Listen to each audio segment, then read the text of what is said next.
Assalomu alaykum do'stlar. Bugun sizlar bilan yana bir yangi videoda ko'rishib turibmiz. Bugun ko'pchiligimiz o'sha Instagram yoki YouTube ijtimoiy tarmoqlarida ko'rib kuzatadigan, ya'ni hozir trendda bo'lib turgan sun'iy intellekt yordamida yaratilgan videolarni ko'rgan bo'lish kerak. Misol uchun mana bu hozir siz ko'rib turgan videoni ko'rsak bo'ladi.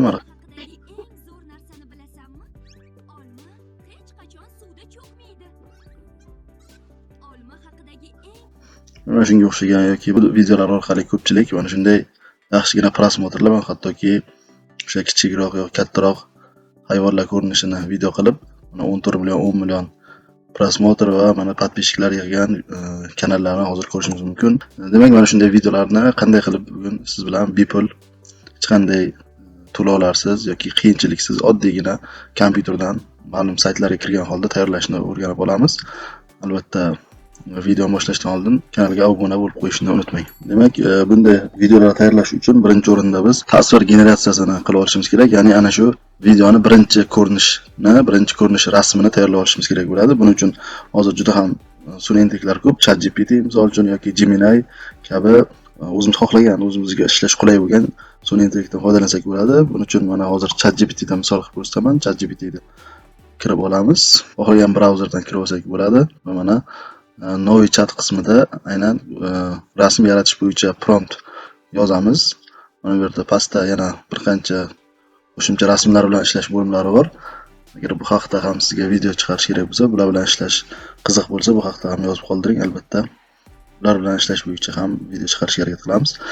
Demak, ChatGPTga kirdik. Albatta, akkaunt orqali ro'yxatdan o'tib kiramiz. Agar akkauntingiz bo'lmasa, ro'yxatdan o'tib yangi Google account ochib olishingiz kerak bo'ladi. Buni esa mana bu yuqoridagi videodan ko'rib olishingiz mumkin.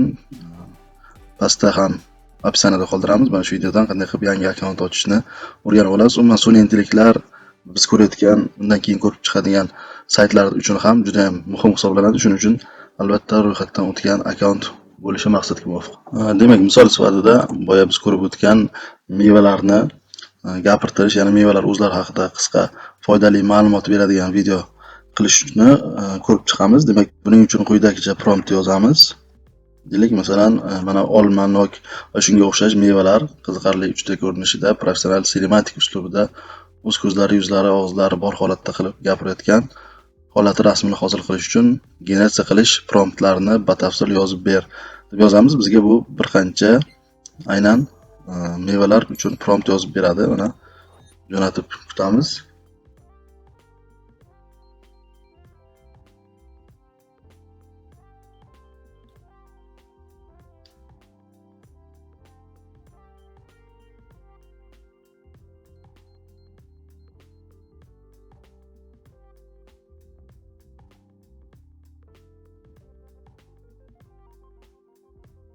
Demak, mana olma, nok, hatto bir nechta mevalar birga gapirayotgan sahna uchun promptlar yozib berdi. Demak, bu yerdan aynan masalan noknikini olamiz. Mana shuni kopirovat qilib olamiz va buni endi yana bitta boshqa sun'iy intellektdan foydalangan holda ishlatamiz. Deylik, Gemini sun'iy intellekt ham bor. Google Gemini deb yozadigan bo'lsak, mana bu sayt chiqadi. Aynan mana shunga tashlasak bo'ladi va oxirida yana qo'shib qo'yishimiz kerak bo'ladi. Vertical size deb yozadigan bo'lsak, ya'ni ko'rganimizdek, demak o'sha Instagram yoki YouTube Shorts uchun mos bo'lgan bizga formatni tayyorlab beradi. Va mana shu promptni endi bunga jo'natamiz. E'tibor bergan bo'lsangiz, Google Gemini o'zi avtomatik rasm yaratishni boshlaydi. Aynan promptdan kelib chiqib bizga aniq o'sha maqsadimiz bo'yicha to'g'ri natija ko'rsatib beradi. Ya'ni yozib ber desangiz yozib beradi, rasm yaratib to'g'ridan-to'g'ri aytsangiz rasm yaratib beradi. Bundan tashqari bu sun'iy intellektda hattoki 30 sekundlik qo'shiqlar yoki musiqalar yaratishingiz ham mumkin. Bu haqda ham keyinchalik ko'rib chiqishimiz mumkin, musiqa yoki qo'shiq yaratish. Mana ko'rib turibsiz, rasm ancha yaxshi ko'rinishda chiqdi. Xo'p, endi bu rasmni yuklab olamiz. Mana tepada yuklash belgisi bor. Skachat в полном размере degan narsani bosib yuklab olamiz. Mana Gemini Generate Image nomi bilan bizga yuklandi. Endi esa yana ChatGPT ga kiramiz va bu yerdan yana prompt yozamiz. Bu yerda demak ChatGPT dan so'rayapmiz. Nok mevasi o'zi haqida aytganday qilib 10 ta foydali va 10 ta zararli tomonlarini yozib ber deb so'rov jo'natamiz. Endi ko'ramiz qanday javob beradi unda. Hop, mana men nokman deb boshladi. Men ovqat hazm qilishni yaxshilayman, chunki tarkibimda ko'p miqdorda dietik tolalar bor. Hop, ich qotishni kamaytirishga yordam beraman, ayniqsa pishgan holimda. Hop, mana yaxshi, demak o'z nomidan qilib yozgandek yozib berdi. Aynan mana shu promptlar bizga keyinchalik kerak bo'ladi. Hop, demak ularni ishlatishdan oldin biz yana bir saytga kirib olamiz. Bu barcha saytlarni biz pastda yoki o'zimizni Telegram kanalimizga qoldiramiz. Telegram kanalimiz, demak barcha ushbu saytlar va promptlar haqida barcha ma'lumotlarni siz ushbu Telegram kanalimizdan olishingiz mumkin. Mana bu ko'rsatib o'tilgan Telegram kanalimiz va mana bu yerda manzili nomi berilgan, shu orqali yoki pastdagi opsiyada bu kanalimizni topishingiz mumkin. Bu yerda barcha o'sha saytlar va promptlarni yozib qoldiramiz. Shu yerdan kirib ishlashda foydalanishingiz mumkin. Demak, endi ushbu videoni generatsiya qilishimiz uchun biz mana bu yerdan приложение Google qismiga kirib olamiz va bu yerdan mana bu yerda Google Sheets dasturi bor. Aynan mana shu Google Sheets'ni bosib ichiga kiramiz. Hop, bizda endi birinchi salomlashish oynasi ochiladi. Bu yerdan gorizontal yoki vertikalni tanlaymiz, ya'ni telefon varianti bo'lgani uchun vertikalni tanlaymiz. Bu yerdan pustoy faylni ustiga bosamiz. Mana bu montaj bilan ishlaydigan bizga dastur ochiladi. Buni xohlasak mana novi video qismida ismini qo'yib qo'ysak bo'ladi.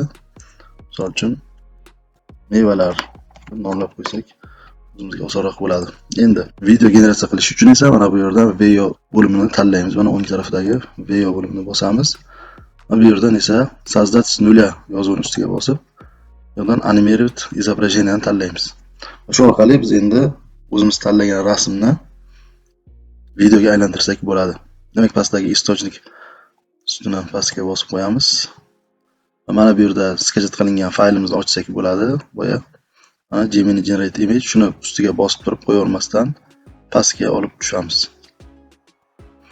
Mana ushbu nok ko'rinishi yuklandi. Endi esa bu yerga biz aynan ushbu nok qanaqa gapni gapirish kerakligini yozishimiz kerak bo'ladi. Promptini bu yerga ham prompt yozamiz.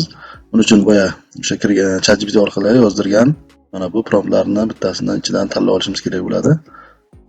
Masalan, mana olaylik, ich qotishni kamaytirishga yordam beraman, ayniqsa pishgan holimda. Demak, birinchi bo'lib dialog in Uzbek deb 2 nuqta qo'yamiz va bu yerda nima aytish kerakligini yozib qo'yamiz. Hop, men nokman, men ovqat hazm qilishni yaxshilayman, chunki tarkibimda ko'p miqdorda dietik tolalar, fibr bor.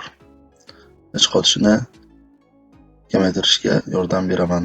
Va bitta zararli tomonni ham yozib olsak bo'ladi. Endi mana bu yerga kirib, ortiqcha iste'mol qilsang ichki tish diareya keltirib chiqarishi mumkin degan joygacha qoldiramiz. Mana shuni o'zi yetadi, chunki bu 8 sekundli va bunda kamroq ma'lumot bergan ma'qul.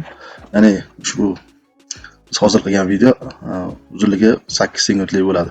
Demak, mana yozib oldik nima deyish kerakligini. Biroz boshida dialog in Uzbek, bu aynan mana shu yozgan promptimizni ham qoldiramiz kanalimizda. O'chirib olishingiz mumkin bo'ladi. Endi generate ustiga bosamiz va natijani kutamiz. Mana pastda video tayyor bo'lishni boshladi. Mana videomiz tayyor bo'ldi. Endi ustiga bosib ovqat hazm qilishni yaxshilayman, chunki tarkibimda ko'p miqdorda dietik tolalar bor. Ammo ehtiyot bo'l. Meni ortiqcha iste'mol qilsang ichki tish keltirib chiqarishim mumkin. Qanday xatoliklar yo'q menimcha. Endi buni mana bu qismga qo'yib olamiz. Buning uchun ustiga bir marta bosib qilishni yaxshilayman, chunki tarkibimda ko'p miqdorda dietik tolalar bor. stavitni ustiga bosganimizdan keyin videomiz bu yerga qo'yiladi. Mana yana bir marta ko'rib chiqsak bo'ladi. Men ovqat hazm qilishni yaxshilayman, chunki tarkibimda ko'p miqdorda dietik tolalar bor. Ammo ehtiyot bo'l. Meni ortiqcha iste'mol qilsang ichki tish keltirib chiqarishim mumkin. Mana videomiz tayyor bo'ldi bittasi. Buni endi yuklab olish uchun mana bu yerda fayl qismiga bosamiz va bu yerdan sketchat yoki download, inglizcha bo'lsa download yoki yuklab olish yozuv ustiga bosib mana video mp4, ya'ni video degan yozuv ustiga bosamiz. Mana soniyalar ichida bizda shu video yuklab olinadi. Mana mevalar nomi bilan ushbu video mana yuklandi. Men ovqat hazm qilishni yaxshilayman, chunki tarkibimda ko'p miqdorda dietik tolalar bor. Ammo va buni xohlagan ijtimoiy tarmoqqa yuklashimiz yoki jo'natishimiz mumkin bo'ladi.